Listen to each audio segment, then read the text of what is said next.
ஒரு அடர்ந்த காடு. அங்கே ஒரு சின்ன ஆட்டுக்குட்டி கூட்டத்தை விட்டு தனியா வந்து ரொம்ப நேரமா ஃபுல் மேய்ஞ்சிட்டு இருந்துச்சு. திடீர்னு பசியோட இருந்த ஒரு ஓநாய் அந்த ஆட்டுக்குட்டிய பாத்துருச்சு.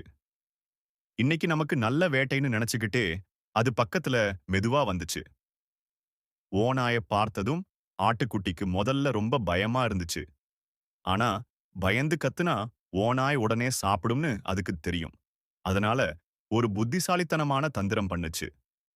ஆடு சொல்லுச்சு, ஓநாய் அண்ணாரே, நீங்க என்ன சாப்பிடுறதுல எனக்கு வருத்தம் இல்லை. ஆனா எனக்கு ஒரு கடைசி ஆசை. சாகிறதுக்கு முன்னாடி நான் கொஞ்சம் ஆடணும்னு ஆசைப்படுறேன். நீங்க கொஞ்சம் புல்லாங்குழல் வாசிப்பீங்களா? ஓநாய்க்கும் அந்த ஆசை வந்துச்சு. அது தன் கையில் இருந்த குழலை எடுத்து பலமா ஊதத் தொடங்குச்சு. ஆடு அந்த இசைக்கு ஏத்த மாதிரி துள்ளி துள்ளி ஆட ஆரம்பிச்சது. புல்லாங்குழல் சத்தம் கேட்டு பக்கத்தில் இருந்த வேட்டை நாய்கள் எல்லாம் அங்கே ஓடி வந்துச்சுங்க.